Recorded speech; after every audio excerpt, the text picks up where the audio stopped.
മൻമോഹൻ സിംഗ് വിഭാവനം ചെയ്തെന്ന് പറയാറുണ്ടെങ്കിലും സ്വന്തം പാർട്ടിയിലെ രാഹുൽ ഗാന്ധി ഉൾപ്പെടെ പലരുടെയും എതിർപ്പ് കാരണം നടപ്പാക്കാൻ കഴിയാതെ പോയ ഒരു രാജ്യം ഒരു നികുതി എന്ന GST നടപ്പിലാക്കിയതും നരേന്ദ്രമോദി ഗവൺമെൻറ്റാണ്. GST നിലവിൽ വന്നതിന് ശേഷം ഇതുവരെ ഗവൺമെൻറ് ലഭിച്ച ആകെ വരുമാനം ഏതാണ്ട് 86 ലക്ഷം കോടി രൂപയാണ്. അതിൻ്റെ 50%, അതായത് 43 ലക്ഷം കോടി രൂപ രാജ്യത്തെ സംസ്ഥാനങ്ങളിലേക്ക് തിരികെ പണമായി മോദി ഗവൺമെൻറ് പമ്പ് ചെയ്തു എന്നതുകൂടി നമ്മൾ അറിയണം. കഴിഞ്ഞ 6 വർഷം കൊണ്ടുള്ള GST പിരിവിൻ്റെ മാത്രം കണക്കാണിത്. GST നിലവിൽ വന്നതിന് ശേഷം കേരളത്തിന് പുറത്തു നിന്നുള്ള IGST അടക്കം കേന്ദ്രം കേരളത്തിൻ്റെ പേരിൽ പിരിച്ചെടുത്തത് കേരള സർക്കാരിൻ്റെ ഔദ്യോഗിക രേഖകൾ പ്രകാരം തന്നെ 1.81 ലക്ഷം കോടി രൂപയാണ്. കേന്ദ്രത്തിന് ആകെ ലഭിച്ച 86 ലക്ഷം കോടി രൂപയുടെ വെറും 1.5% മാത്രം. എന്നിട്ടാണ് മലയാളികളിൽ ചില വിഡ്ഢികൾ പറയുന്നത് കേരളത്തിൻ്റെ വരുമാനം കൊണ്ടാണ് ഭാരതം നിലനിൽക്കുന്നതെന്ന്. ഉത്തർപ്രദേശൊക്കെ കഞ്ഞി കുടിക്കുന്നത് കേരളത്തിൻ്റെ നികുതിപ്പണം കൊണ്ടാണ് എന്നൊക്കെയാണ് ചിലർ പറയുന്നത്. എന്തൊരു പരിഹാസ്യമായ വാദമാണെന്ന് ഈ കണക്ക് മനസ്സിലാകുന്നവർക്ക് തിരിച്ചറിയാൻ പറ്റും. കേരളത്തിൽ നിന്ന് ലഭിച്ച ഈ 1.81 ലക്ഷം കോടി രൂപയുടെ പകുതി 90,557 കോടി രൂപ കേരളത്തിന് 50% വിഹിതമായി കേന്ദ്രം നൽകുകയും ചെയ്തു. കൂടാതെ നികുതി പിരിവിൽ കുറവുണ്ടായാൽ നികത്തുന്ന GST കോമ്പൻസേഷൻ എന്ന പേരിൽ 30,000 കോടി രൂപ കൂടി കേന്ദ്രം കേരളത്തിന് കഴിഞ്ഞ 6 വർഷത്തിൽ കൊടുത്തു. കൃത്യമായി പറഞ്ഞാൽ 29,226 കോടി രൂപ. ഈ കണക്ക് നിങ്ങളീ കാണുന്ന കേരള സർക്കാരിൻ്റെ ഔദ്യോഗിക റവന്യൂ വകുപ്പിൻ്റെ വെബ്സൈറ്റിലുള്ളതാണ്. ഒന്ന് ആലോചിച്ച് നോക്കൂ, എങ്ങനെയൊക്കെ കള്ളം പറഞ്ഞാണ് കേരളം ഈ ഡൽഹി സമരനാടകം നടത്തുന്നതെന്ന്. കേരളത്തിൽ മാത്രം 91,200 കോടി രൂപയാണ് മുദ്രാ ലോൺ പ്രകാരം വിതരണം ചെയ്തത്. 1,40,00,000 ആളുകൾക്കാണ് കേരളത്തിൽ ഇത് പ്രയോജനപ്പെട്ടത്. മറ്റൊരു പദ്ധതിയായ സ്റ്റാൻഡപ്പ് ലോൺ രാജ്യത്താകെ 22,000 കോടി രൂപ ഏതാണ്ട് 2 ലക്ഷം ബിസിനസ് സംരംഭങ്ങൾക്ക് മാത്രം നൽകി. കേരളത്തിൽ 7,600 ഗുണഭോക്താക്കൾക്ക് 740 കോടി രൂപയാണ് സ്റ്റാൻഡപ്പ് പദ്ധതി പ്രകാരം മോദി ഗവൺമെൻറ് നൽകിയത്. അതേസമയം തന്നെ തെരുവ് കച്ചവടക്കാരെ സഹായിക്കാൻ ഈടില്ലാതെ ലോൺ നൽകുന്ന PM സ്വനിധി രാജ്യത്താകെ 57 ലക്ഷം പേർക്ക് ലഭിച്ചു. അതിൽ കേരളത്തിൽ 70,000 തെരുവ് കച്ചവടക്കാരാണ് പദ്ധതി ഉപയോഗപ്പെടുത്തി ലോൺ വാങ്ങിയത്. അതിൽ ചിലരെ ഈ റിപ്പബ്ലിക് ദിനാഘോഷത്തിലേക്ക് ക്ഷണിച്ച വാർത്ത നിങ്ങൾ കണ്ടതുകൊണ്ട് തന്നെ ലോൺ കിട്ടിയ ഒരാളെ കാണിച്ചു തരുമോ എന്നുള്ള സ്ഥിരം പല്ലവി കേൾക്കണ്ടല്ലോ. മോദിജിക്ക് അതിന് പ്രത്യേക നന്ദി.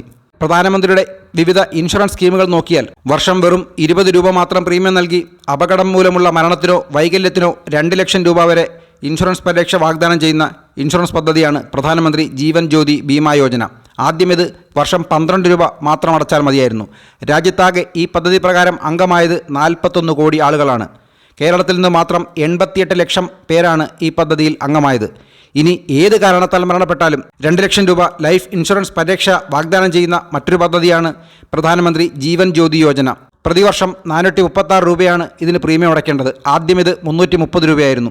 രാജ്യത്താകെ 18,63 ലക്ഷം ആളുകളാണ് ഈ പദ്ധതിയിൽ അംഗമായിട്ടുള്ളത്. കേരളത്തിൽ നിന്ന് 20 ലക്ഷം പേർ. മറ്റൊന്ന്, മോദി ഗവൺമെൻറ് നടപ്പിലാക്കിയത് വിവിധ ലഘു സമ്പാദ്യ പെൻഷൻ സ്കീമുകളാണ്.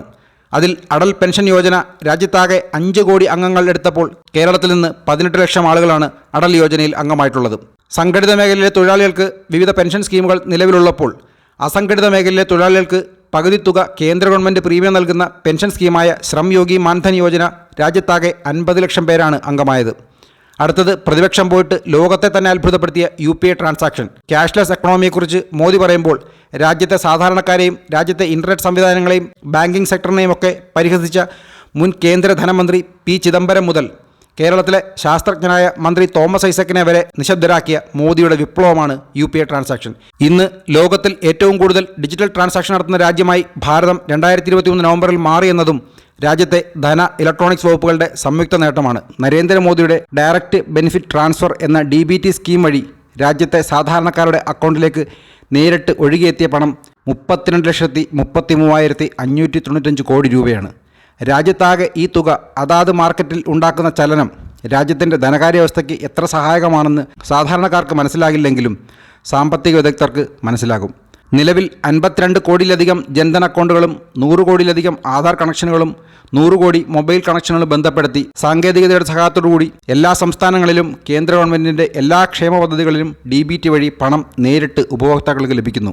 കേരളത്തിൽ മാത്രം 2022-2023 സാമ്പത്തിക വർഷത്തിൽ മാത്രം 12 കോടി 35 ലക്ഷം തവണയായി ഡയറക്റ്റ് ബെനിഫിറ്റ് ട്രാൻസ്ഫർ പ്രകാരം മലയാളികൾക്ക് 15,000 കോടി രൂപയാണ് നേരിട്ട് അക്കൗണ്ടിൽ ലഭിച്ചത്.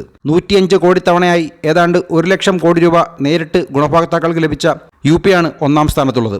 കേന്ദ്ര സർക്കാരിൻ്റെ 54 വിവിധ വകുപ്പുകളിലായി കിസാൻ സമ്മാൻ നിധി, സ്കോളർഷിപ്പുകൾ, വിവിധ സബ്സിഡികളടക്കം 314 സ്കീമുകളിൽ കേന്ദ്രം ഇന്ന് നേരിട്ട് അവരുടെ അക്കൗണ്ടിലേക്ക് പണം സാങ്കേതികത ഉപയോഗപ്പെടുത്തി നൽകുന്നു എന്നത് അതിശയത്തോടെ നോക്കി നിൽക്കാനേ അന്ന് വിമർശിച്ച പലർക്കും ഇന്ന് കഴിയുന്നുള്ളൂ.